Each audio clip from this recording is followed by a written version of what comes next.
Before we start, a quick note. I've launched a new podcast called How Words Work. It looks at how the language used in lying and manipulation also shows up in everyday communication, often without people realising.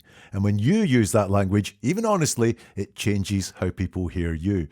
If you want to understand how to remove those signals from your own speech to sound clearer, more authoritative, and more credible, that's what this new show is all about. You can find How Words Work with Jack Fox on all podcast platforms, like where you are now. Right, let's go to this episode.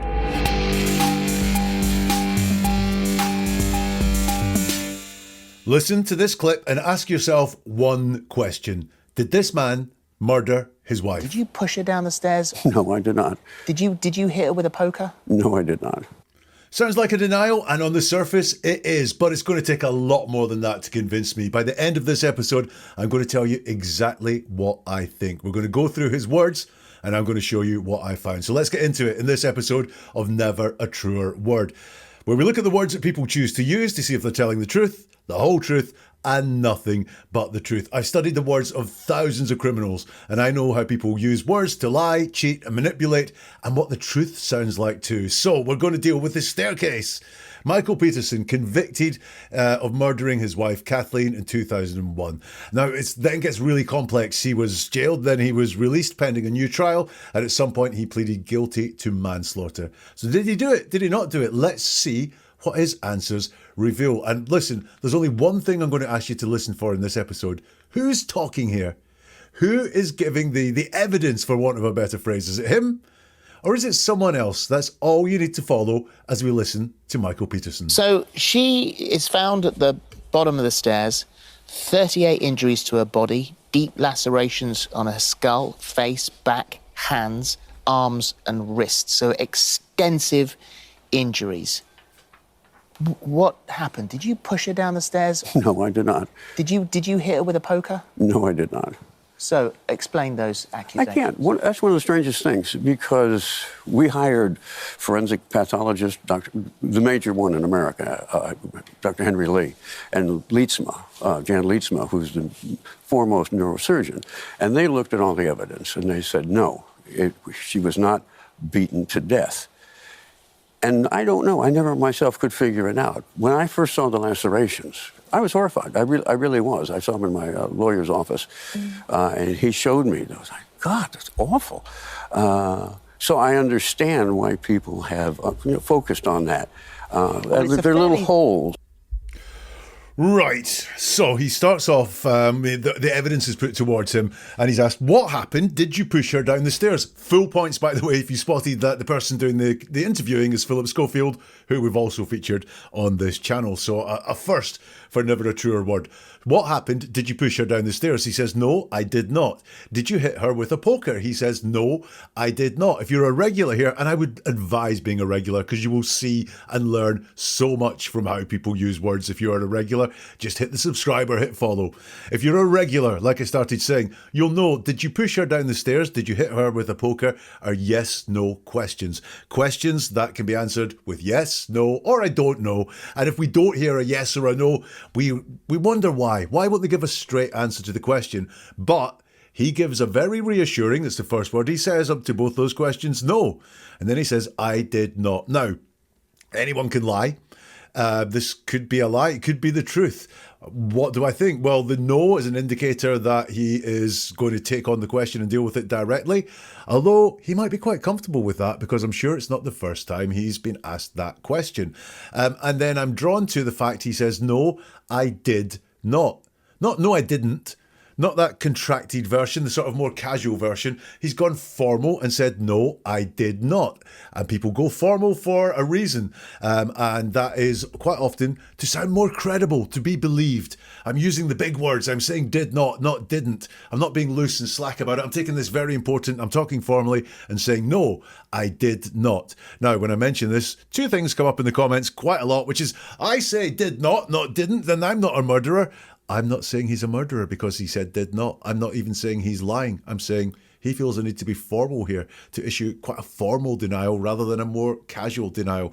The other thing that people say is, oh, he might talk like that all the time. You haven't baselined him. Well, baselining doesn't really work with this, but also just As we go through this, you will spot him using the contracted versions of words a lot, including didn't. So, yeah, he's gone more formal than he normally does there. He's asked then, so explain those accusations, and he interrupts. He's got something ready to say, and he wants to get it out. He's not going to wait for the end of the question to hear what the question is and then give an answer that matches the question. This suggests to me he's going to go off on something that he's thought about and prepared in advance. And he says, I can't. So explain those accusations. I can't. Now, interestingly, it's the accusations he's, asked to explain. It's not, so tell us what happened again. He just goes, I can't. If you could explain the accusations, I was the only person there with us, so it's natural people are suspicious. And then he says, that's one of the strangest things, because we hired forensic pathologists, the major one in America, Dr. Henry Lee, and Jan Leetsma, who's the foremost neurosurgeon. Now, what he's jumped to straight away there, he could have just finished on I can't. Explain those accusations, I can't. But he then goes extra and starts telling stories about how innocent other people have found him. And look how persuasive he is there. It's not just two doctors who've looked at this. It's the major one in America and the foremost neurosurgeon. These are not just any old doctors. These are the best ones in America and the best one in the world, according to him. So he feels a real need not just to say, doctors have looked at it, people have looked at it and said, I'm innocent, it wasn't me. What he's going to, boom, is look how credible these people are. He feels a real need to use these people's occupations and status to raise his own status up here. So he talks about the major one in America, Dr. Henry Lee, Jan Leetsma, who's the foremost neurosurgeon. And they looked at all the evidence and they said, no, she was not beaten to death. What was he going to say there? No, we can't guess. But he was going to say something else and thought better of it and then changed it to, she was not beaten to death. Now, that's interesting. That's just quite qualified. Even if we accept the major doctor and the foremost neurosurgeon are 100% correct, which I don't think anyone can do, it's only the fact that they've said she was not beaten to death, so pushed, punched to death, certainly it's not murdered. That's not what these people are saying. It's only that she wasn't beaten to death. And also, can someone be beaten and die from something else? And then your neurosurgeon is like, oh, the death came from inhaling blood or something like that.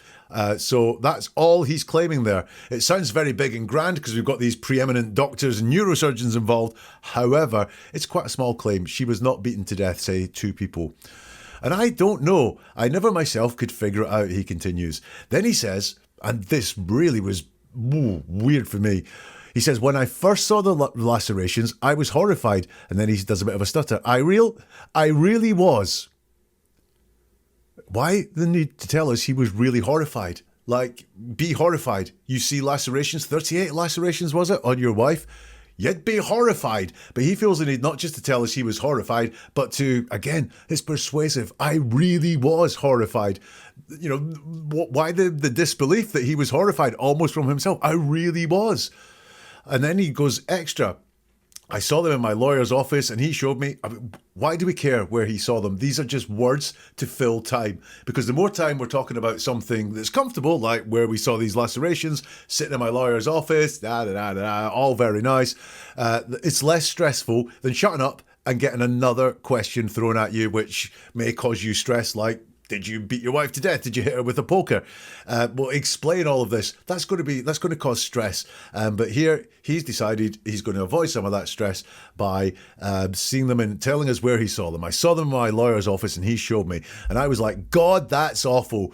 So I understand why people have focused on that. And then he goes on to say there are little holes at the very end of that piece there. But really, this is quite comfortable. But the need to tell us that I really was horrified and I said, God, that's awful, which would be natural human instincts. The need to tell us of these makes me think, this guy is, obviously worried about being suspicious. So here, he's very extra. He can't explain and he could just say, I can't explain. But instead he goes on to talk about this, which includes the caliber of the witnesses, which is really, really interesting to hear. He's keen to show how horrified he was. But look, in all of this, the evidence comes from the experts because what's missing his actions. You know, explain, why you didn't beat your wife to death. I was nowhere near her at the time. I was sitting by the pool. She was 100 meters away from me. I wasn't there. He doesn't talk about his actions. All the evidence comes from other people. Let's listen to some more now from Michael Peterson, and listen out in this clip for his use, and it's a very strange use, of the word happy. It's a central focusing thing, isn't it? If someone falls down the stairs, because I think you also said that she may have fallen a number of times. I mean, not many people fall down the stairs, get up, walk back upstairs and fall down again. Well, I don't think it was that. My understanding of it was, and again, this is hard to believe this, but it was, over 20 years ago, was that the theory, part of it was that, yes, she fell, and then she tried to get up, and she slipped in all the blood. I don't know. I don't know what it was or what happened to her. There are numerous theories, but I'm probably one of the last believers still in the fact that I think she fell. She had alcohol, she had Valium, Flexeril. I don't know. I honestly, I wish I could tell you. I wish my attorney has his own theory now as to what happened. It's quite convenient, though, isn't it? It's quite convenient not to know or not to be able to remember. Well, it helps you. It's one of those things that I can remember when, actually it was Sophie, who told me, wouldn't you feel better to know that Kathleen died because of an owl attack or an intruder? And I thought, well, no. I mean, would that make her less dead? Would that bring her back? No. You reach a point where I don't know. And I'm happy not knowing. There's that word happy. It's put to him that it's a central focusing thing. If someone falls down the stairs, and then we get into this discussion about, you said she may have fallen a number of times. Not many people fall down the stairs, get up, walk back upstairs and fall down again. And Michael Peterson starts his answer with, well. Another one for regular viewers. Well signals you're not going to get an answer to the question that you expect. I'm giving you a little red flag to say, well, I'm kind of rejecting that question. I'm going to explain why I'm rejecting that question. I'm going to give you some more explanation, and my answer might not actually match the question that you asked. And that's what we get here. It is very plain to see, but that's what well signals. When you're talking to someone and they start their answer with well, just watch how closely they give an explanation as to why they're not quite answering the question that was asked. Look, not all lying is malicious. Someone can start their answer with well, and they're just giving you an explanation. They think it's in the best interest, but that's what well does, and that's what well's doing here. Well, I don't think it was that. My understanding of it was, and again, this is hard to believe, but it was, over 20 years ago. Now he's setting out an excuse as to why my memory might be a bit patchy. Maybe it's why I'm going to contradict myself. Maybe it's why I'm going to be a little bit vague when I talk, but it was over 20 years ago. The most horrific thing that's happened in his life, but he's going to say, well, look, this was over 20 years ago. So I might not remember it. I might, just not be all there. I might not be able to give you answers that satisfy you. He's setting his stall out there.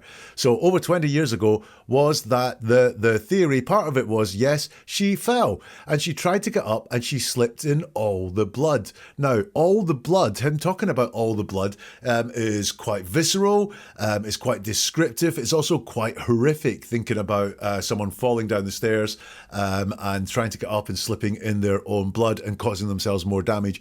And he's not frightened of mentioning that, which people who've done bad things very often want to downplay what was going on. I might expect someone downplaying that to say she tried to get up but slipped and fell again or something like that. But he doesn't mind. He's not shying away from mentioning all the blood. No downplaying going on with him there about what he thinks may have happened to Kathleen.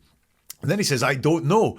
And again, that's another kind of reassuring phrase. Truthful people are more likely to say, I don't know, than liars. Liars feel like they have to know everything.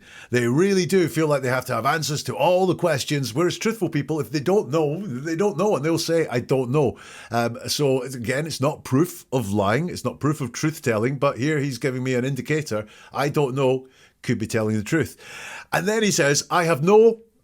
And he was going to say something else. And can you fill in the blank? I have no idea, I think is what he's going to say there. Now, that is an indicator of someone potentially not telling the truth, because we always have ideas. Like he's shared some of the ideas here, which is that she slipped and fell. When we say, I have no idea, that's an attempt to say, I don't know anything, but it's wording we use that often says it's a bit of a lie, because We do have ideas. However, he doesn't say, I have no idea, but I think he was going to. He says, I don't know again. So he was going to say, I have no idea. Then he says, I don't know. Maybe he's read my book. What it was or what happened to her.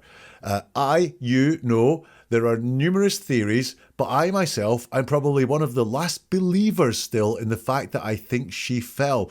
Interesting that he talks about him being a believer in the fact she fell, rather than, I think she fell. Like he talks about it in a little bit more distant and conceptual manner than I think she fell. I'm probably one of the last believers still in the fact I think she fell. Proof that he doesn't know she fell, if that makes sense. And then he seems to put her down a bit. She had alcohol, she had Valium, Flexeril.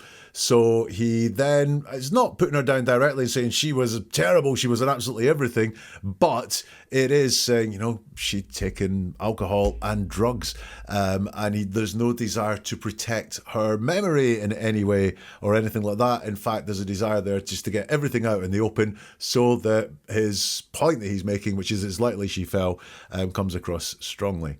And then he says, I don't know. And then he stutters on the word I. I honestly, I wish I could tell you. Now, when we stutter on the word I, quite often that is a lie, because when we say I, something, then we are joining ourselves to it, right? So I'm Jack, right? That came really, really easily. I don't know what I'm going to do after this. I might just go to bed once I've recorded. Those are indications of, am I really joining myself to those things? Am I nervous about joining myself to those things? Am I stressed about joining myself to those things? And he does that with the word honestly. I honestly, and again, honestly, why the need to tell us you're being honest? Is it that this is the first honest thing you've said and you're flagging it and you're saying it's honest? Or have there been other things that you've said that are not honest? Or have you been honest all the time and now are you lying to us? But to make us believe the lie, you want to say honestly beforehand. Honestly, I wish I could tell you. I wish my attorney has his own theory now as to what happened, and again he's taken the off-ramp onto having another conversation, a bit of avoidance, a bit of extras going on as well. Talking about his attorney's theory, probably dangling it out there like my attorney has a theory, so come and ask about that because I can tell you my attorney's theory, and then we've got a whole new conversation to have, one that doesn't cause me any stress. The interviewers are not buying a lot of it. It's quite convenient though, isn't it? It's quite convenient not to know or to be able to remember. And they have pulled through that thing about where he was going, oh, it's 20 years ago, it's a long time ago.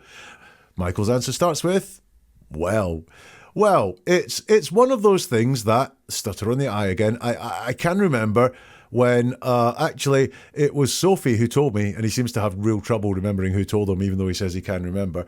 It was Sophie who told me, wouldn't you feel better to know Kathleen died because of an owl attack or an intruder? Now you'll notice Sophie's given a question there. Sophie's question is, wouldn't you feel better to know how Kathleen died?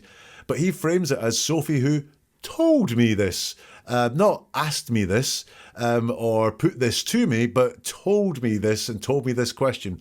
Maybe just a misspeak or some strange wording, like did it actually happen? And that's why the wording doesn't come easily, naturally, fluently, even with this.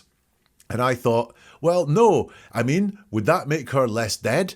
And that was another interesting one. It's like, well, no, it wouldn't make her less dead, but wouldn't you feel like it doesn't bring her back from the dead, but doesn't it give you some satisfaction?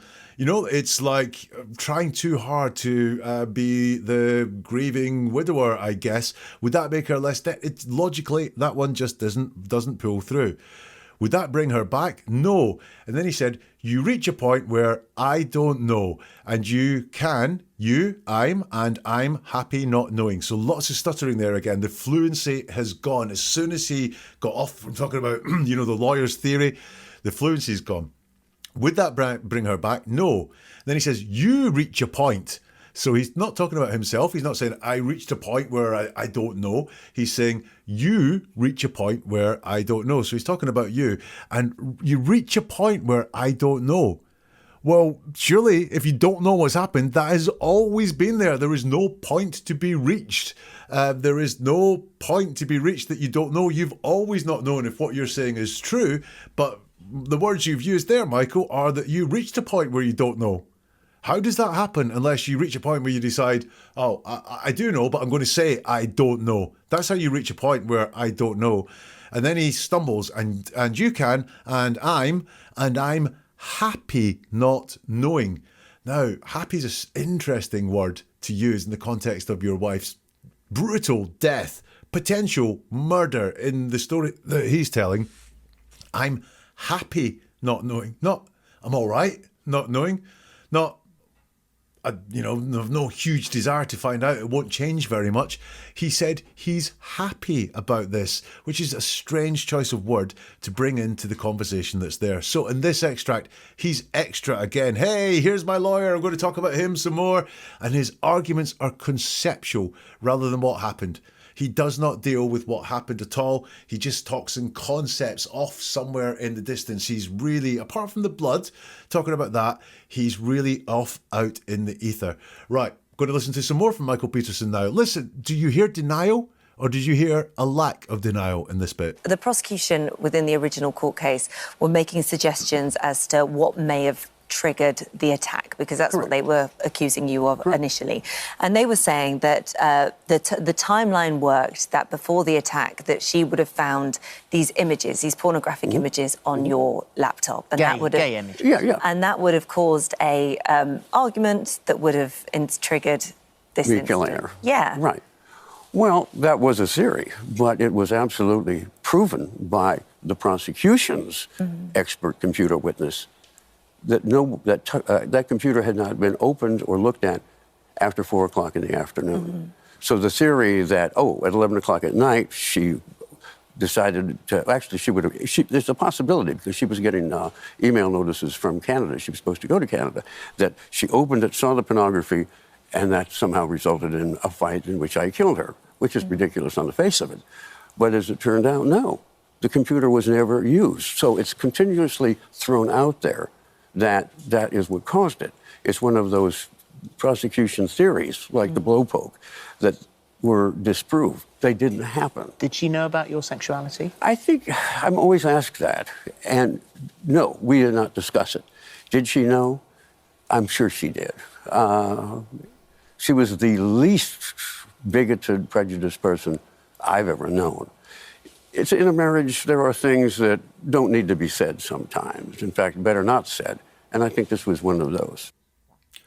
Let's just take a moment to sit back and think about Philip Schofield. And if you're American, you may have to Google him, asking a man questions about keeping his sexuality in the closet and hidden from his wife. The question is put to him about, is it the chance that these pornographic images on your laptop were found and that caused an argument that would have triggered this incident? And halfway through that question, he says, me killing her. Michael Peterson says that, and he uses the word killing her there, which again is not going away from the severity of what happened. It's not downplaying or softening it, which again is what the guilty will very often do. He's using the big word again. The brutality of what happened is not something that frightens him. Yeah, it's put to him. And he says, right. And then he says, well, we know what's coming next. Well, that was a theory, but it was absolutely proven by the prosecution's expert computer witness that the computer had not been opened. So it's put to him, did you have a fight? Did she find the porn and then you had a fight? That's really simply dealt with no, that didn't happen. No, that didn't happen. I didn't have a fight with her. No, she didn't talk to me about finding the porn. That's not what happened. And instead, he goes on to talk about, again, what someone else has said about this. He says it was absolutely proven by the prosecution's expert computer witness. Absolutely, they're doing a lot of persuading. Absolutely doesn't need to be there. He could have said it was proven by the prosecution's witness. But no, it was absolutely proven. It was super proven. It wasn't just proven, it was absolutely proven by the prosecution's expert computer witness. He's telling us again, the experts are in on this, that computer had not been opened or looked at after 4 o'clock in the afternoon. Now, I don't know. Is there some timeline that, she couldn't have found the porn before 4 o'clock? That doesn't fly with me whatsoever. That's sort of semantics, that the computer hadn't been opened after 4 o'clock. So the theory that, at 11 o'clock at night, she decided to, actually, there's a possibility that she was getting email notices from Canada. She was supposed to go to Canada, that she opened it, saw the pornography, and that somehow resulted in a fight in which I killed her is ridiculous on the face of it. Not backing off from killing again, that I killed her, is ridiculous on the face of it. On the face of it? What, is it ridiculous or on the face of it? You know, when we say, yeah, that looks stupid on the face of it, we think there could be more to it, don't we? You know, like my first impression is stupid, but if you delve deeper in, beyond the face of it, then you'll see a little bit more of it. So in his words there, he's saying on the face of it is ridiculous, but, you know, just like I mentioned, she could have seen this and held it till later or whatever. And somehow resulted in a fight in which I killed her is ridiculous on the face of it. But as it turned out, no, the computer was never used. As it turned out,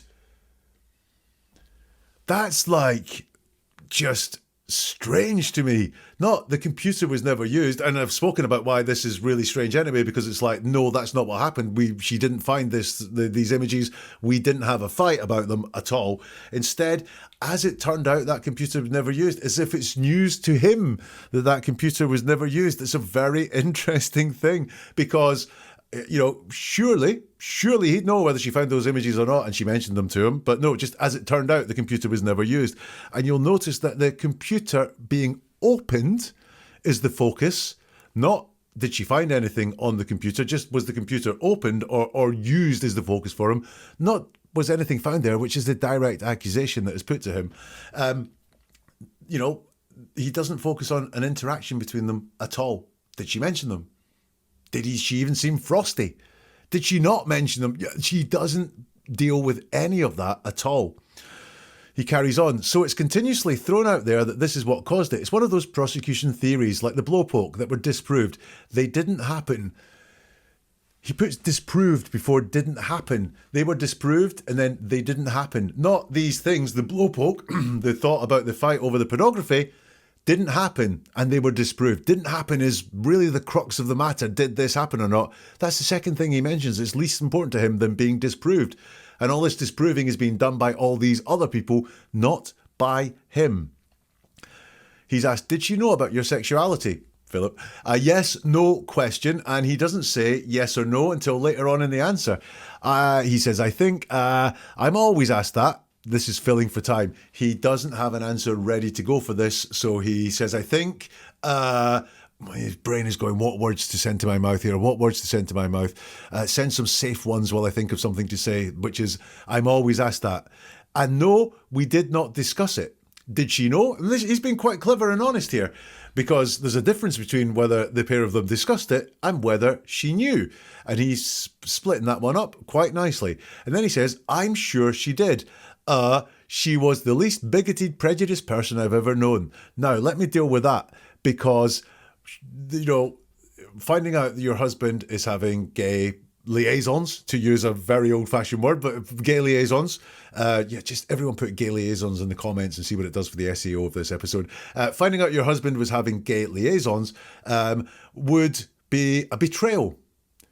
It might, if you were bigoted or prejudiced or whatever, it might also cause some of those reactions, but it would also be a betrayal. The same as if he was having straight liaisons, it would be a betrayal. And he doesn't ever deal with that. He doesn't say, oh, you know, what he is saying is she was fine. She was liberal. She was absolutely cool with all these sorts of things. So she would have been fine if she knew I was seeing other men. No! You were cheating on her with other people. The betrayal doesn't get mentioned here. It's submerged away down like his sexuality was. And then he says, it's in a marriage, there are things that don't need to be said sometimes. And you'll notice that this is a big general statement about things. Were there other things going on that didn't need to be said? In fact, better not said. And I think this was one of those. So, yeah, they didn't speak about it.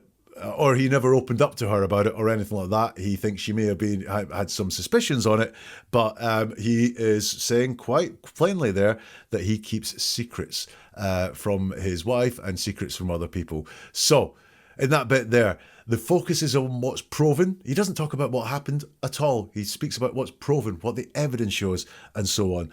And also that answer about, the being gay and keeping it hidden reveals he is okay with secrets if there is a good self-protective reason for it. It's there in his words. There's another theory, which was that the killing was all about money. And he's asked about that, just like he was asked about the pornography, and he is as slippery with the money, or about the money, as he was about the pornography. And that is coming up now. Listen to it. There was also a theory around that it was money because there was a life insurance policy, accidental damage that you would have received. I think it was something like $1.4 million, so that it was actually financially motivated. Well, first off, she never signed the insurance policy. So that wasn't even an issue. I didn't know about it. As far as the debt, it's another one that they tried to prove, the prosecution, that, we were horribly in debt. The prosecution's witness on finances said no, that Mike and Kathleen were worth a great deal of money, and it sort of disputed the idea that we were in desperate need of money. We were not, under any circumstances. Kathleen had deferred 80% of her income. It went into a retirement fund. Yeah. If we'd ever needed, or she felt she needed more money, she would have deducted less from her retirement and would have lived on that. But no, pardon me. Right. The money question. There was a theory around money. Was it financially motivated? And he says, and then he says, well, once more, we get a well answer from Michael Peterson. First off, she never signed the insurance policy, so that wasn't even an issue. I didn't know about it. No denial that he didn't get any life insurance money at all there. He didn't know about it. She never signed off on it, according to him. But he doesn't deny getting the insurance money. And he doesn't say, I didn't know I wasn't going to get insurance money. But also, he doesn't say, I didn't kill her because of money. I didn't kill her and it wasn't because of money.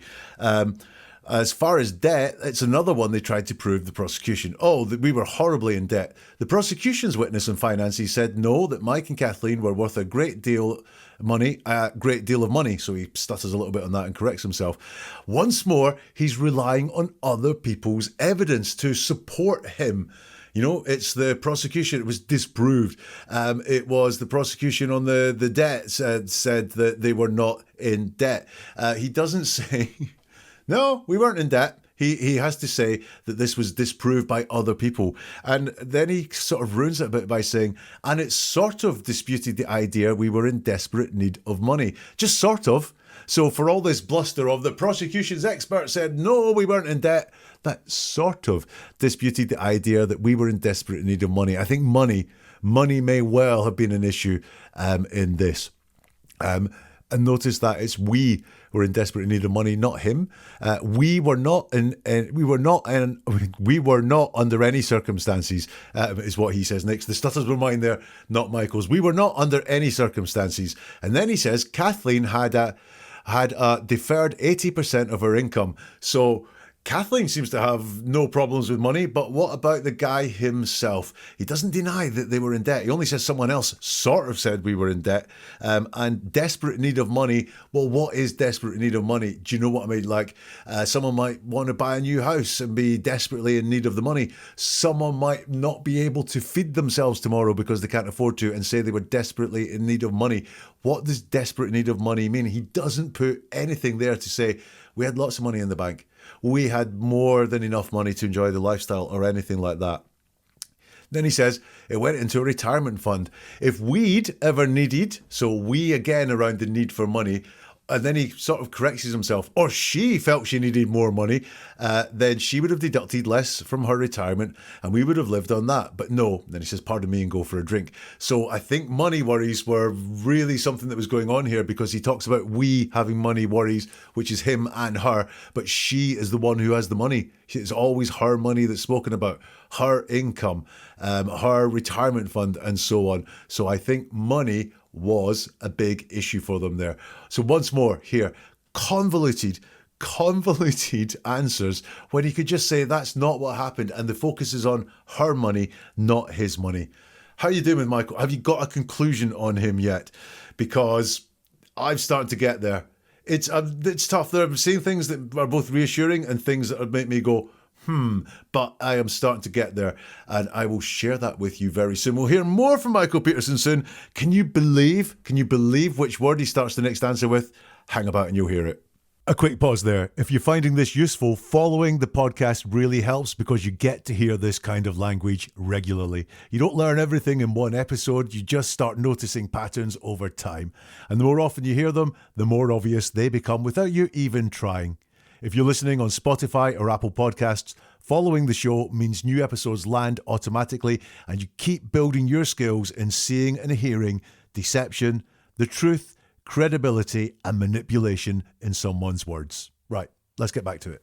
I mean, she's not the first woman to be found dead at the foot of the stairs that you know. No. So in Germany, first with your first wife, Patty, a friend of hers, Elizabeth, fell down the stairs and died. Well, It that sort of follows you around, doesn't it? what happened with Liz, that really surprised everybody. Certainly me and my children, and even Margaret and Martha, Liz's children. That she was found at the bottom of the stairs. German police, German doctors, American pathologists, American police investigated. It was a stroke. And the body was brought to Frankfurt Military Hospital. The autopsy was done. Half of her brain was sent to Walter Reed Hospital, one of the major hospitals in America. They examined the brain, and they said she had a stroke. So I always believed, everybody believed, that she had a stroke and died. There was no blood. No one had any suspicion. Nobody even suggested that Liz had. However, they've been beaten to reopened. death. They have reopened that case, have they? Well, the Germans have reopened it, of course. And didn't they? And closed it immediately. But did they close it immediately, or was the cause of death changed after the autopsy report to homicide? Oh, no. In America, in North Carolina, it was. In Germany, it was not. I hope by now you are seeing the patterns. This is when it all becomes really alive to me. It's put to him, she's not the first woman to be found dead at the foot of the stairs that you know. In Germany, with your first wife Patty, a friend of hers, Elizabeth, fell down the stairs and died.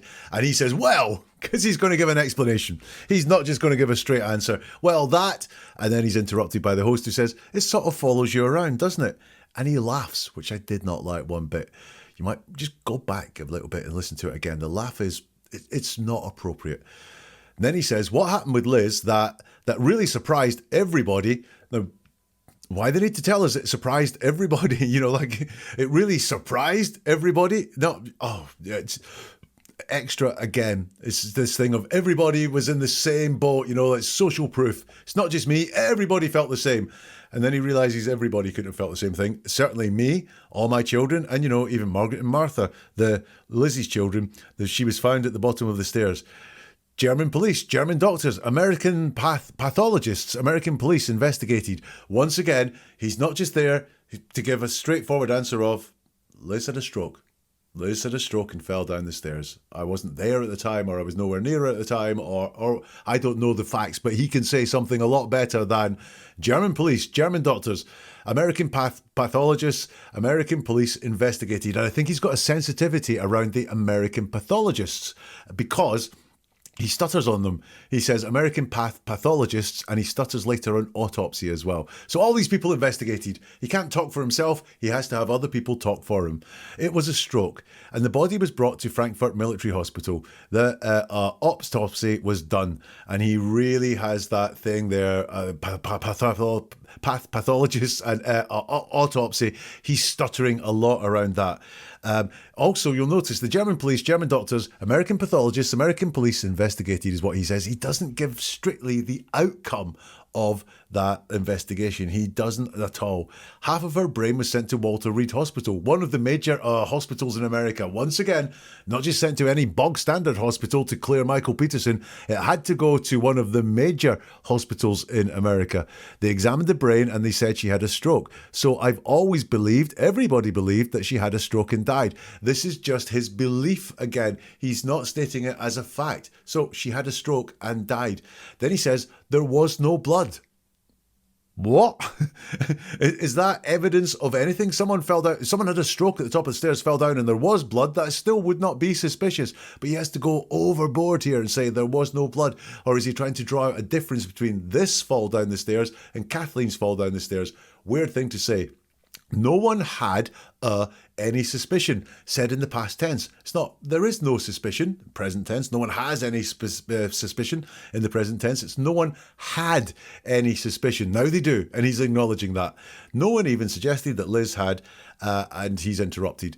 However, they've reopened the case, haven't they? Well, the Germans have reopened it, of course, and closed it immediately. So again, he's relying on the things that other people have done to clear him. The case was opened and closed immediately. Once again, doesn't share the outcome.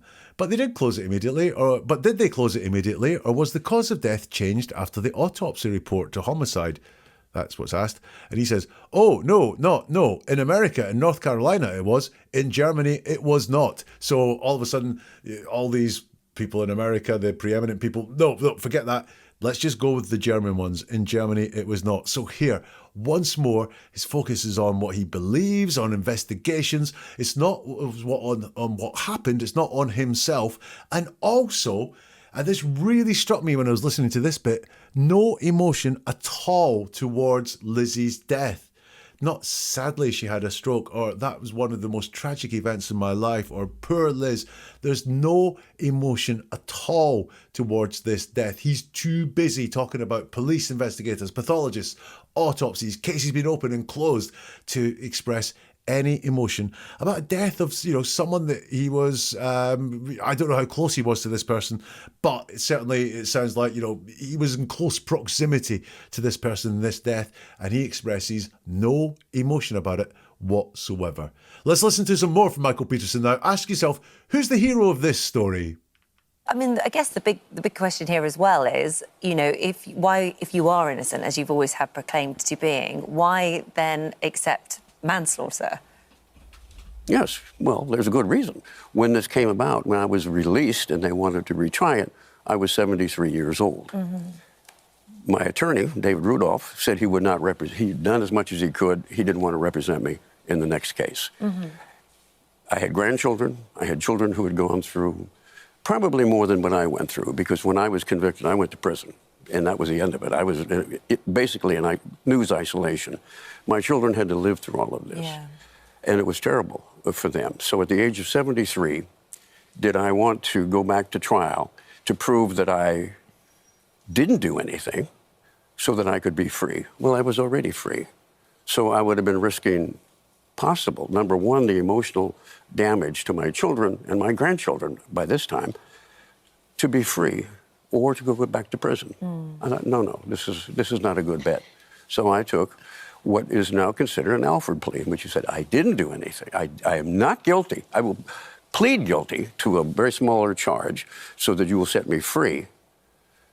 But I would be convicted of manslaughter, but I would be free. And so to me, that was just the better thing. Michael Peterson is asked, if you're innocent, why accept the manslaughter? And he says yes. That's the first answer. He doesn't start with well. It's a yes, but it's not a yes-no question.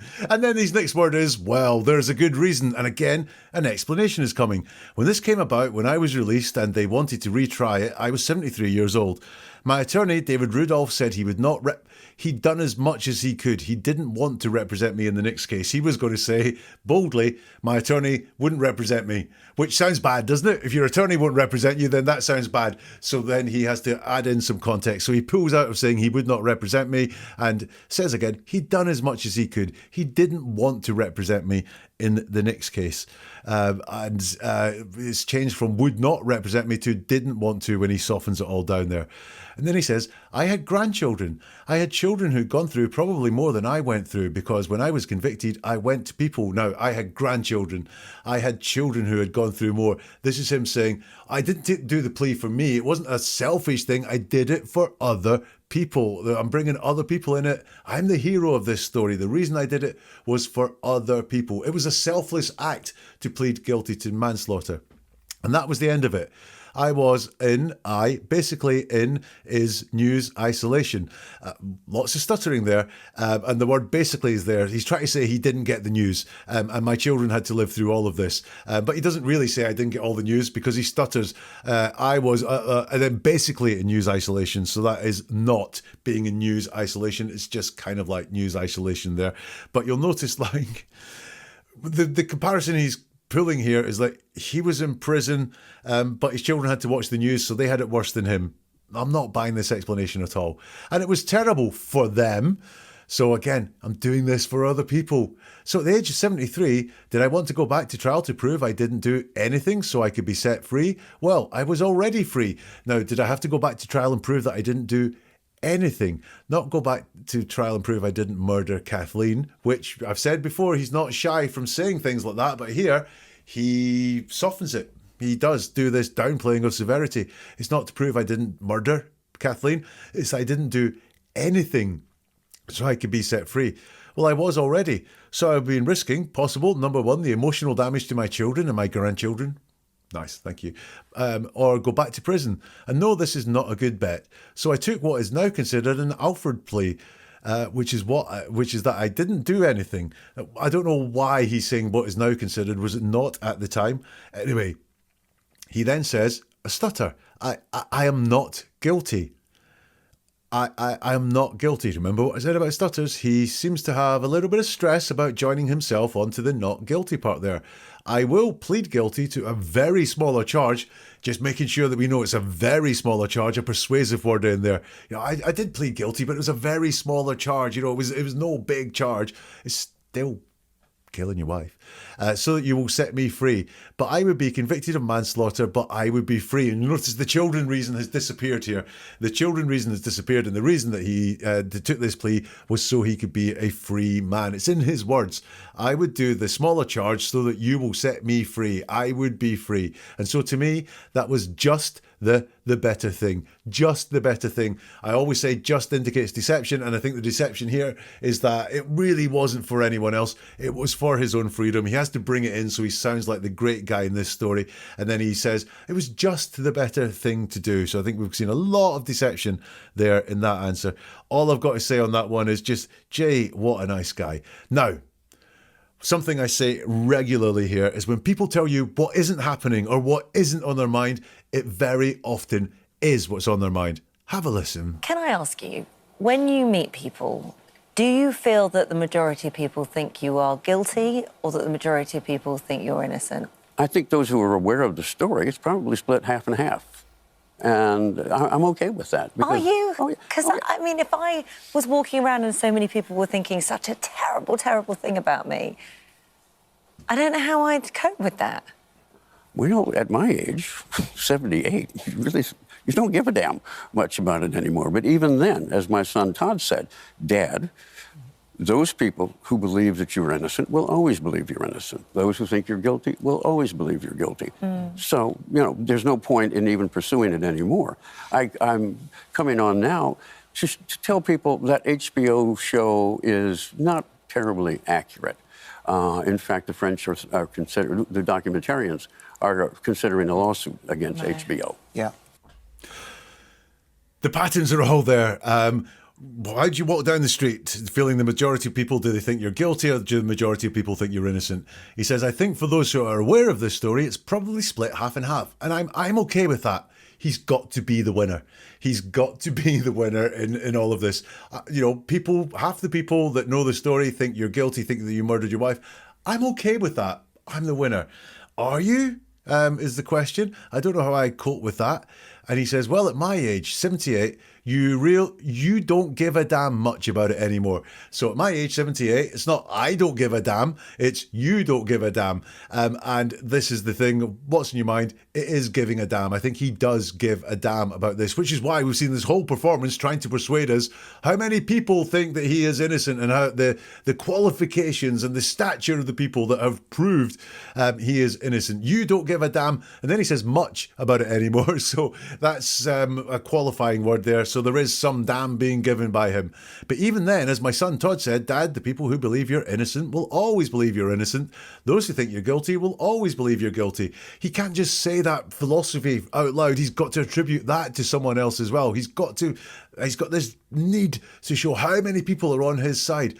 So Mr. I don't give a damn does give a damn, and he's trying to say, look how many people have got my back. Look at the doctors, look at the hospitals, look at the investigators, look at the prosecutors, experts that all disprove things that say I'm guilty. And my son Todd, he's got some great philosophy as well. He's owning nothing.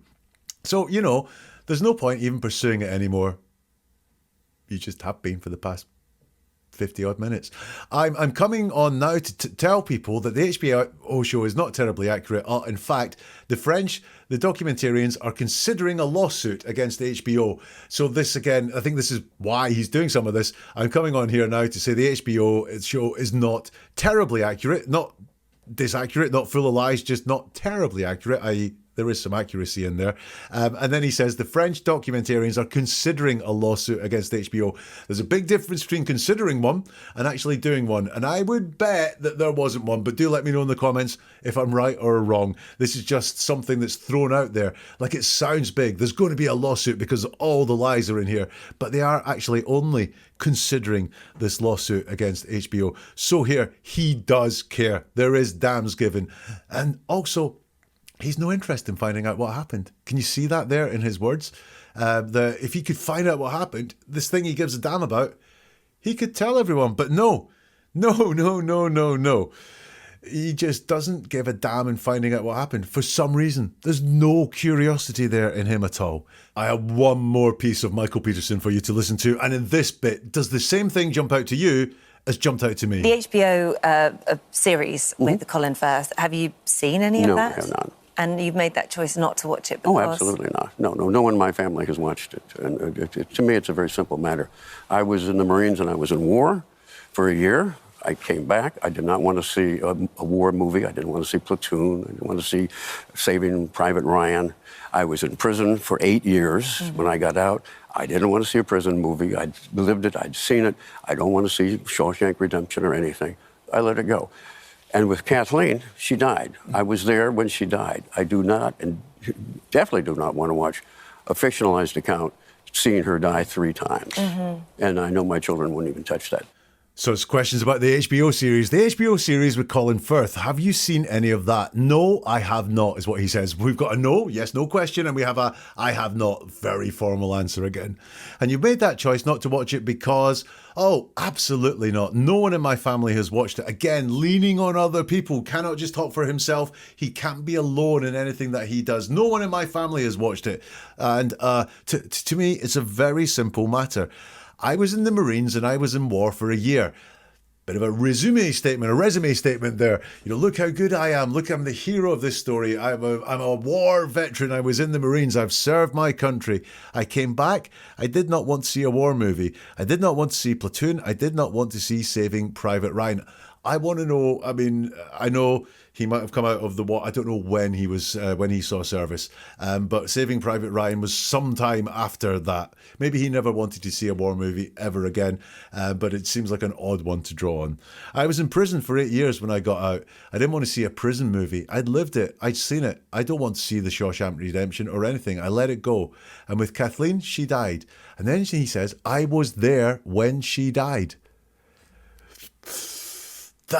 Were you there when she was murdered or fell down the stairs? No, I understand that this is not proof of some sort of big gotcha answer or anything like that. It's just a strange way of wording it. I was there when she died. I know he found, Kathleen. I know he called 911. We might look into that in another episode at some point. I was there when she died is what he says. I do not and definitely... he says, I do not and definitely do not want to watch a fictionalized account seeing her die 3 times, and I know my children wouldn't even touch that, leaning on other people again. So there's my analysis of Michael Peterson. But not quite, because now I've looked at the words that he said, there were some things missing there for me. I always go back after an analysis and go, what would I expect to hear from someone in that situation? What don't they mention? There's no emotion or sadness in there at all about what I said, what happened to Elizabeth, but there's no emotion or sadness about the death of his wife at all. No sense of tenderness, no sense of missing her, no sense at all of emotion or sadness there. Just no sense of loss from him about the loss of his wife, and no desire in him to find out what happened. He reminds me of John Ramsay in that way. No desire to find out what happened, and no desire for justice either, because if it was someone else, they just does not seem to have any desire for justice at all. So that's what I think is missing. So in conclusions, for me, yeah, I'm not convinced. He does not speak about himself and his actions. I don't think once there he speaks about what he was doing around the time of the murder, or what he wasn't doing around the time of the murder. He doesn't speak of any of those things. That's leaning on experts that he does, and eminent doctors and so on, who support not his innocence, but other people's actions, because that's what they support. Again, go back and look over what they say. It's not... none of them say Michael Peterson's a great guy. They're saying, oh, there was no debt, or the computer wasn't opened. Again, none of these people make any claims for him whatsoever. Now, the computer story about did his wife find out that he was gay, the money worry stuff as well, that wasn't dealt with quite so easily. It wasn't fluid, and he didn't deal with it directly either. Look, maybe he just talks and thinks very differently from most other people, but no emotions, no sadness, no sense of a happy marriage that he misses. I think things were not great, and he knows a lot more about what went on between himself and Kathleen before she died. What do you think? Why not let me know in the comments if you can, or get in touch on social media. You'll find all the links at neveratruerword.com. By the way, if you want to support the channel, you want to get early access to episodes like this, you want to get exclusive content as well, you can become a member on YouTube, or you can become a subscriber on Spotify as well. So that is one way of supporting the channel and getting some extra content, and getting the content first as well. You'll find all the details of everything at neveratruerword.com. We'll see you soon for something new from Never a Truer Word. And remember, the truth is always in the words.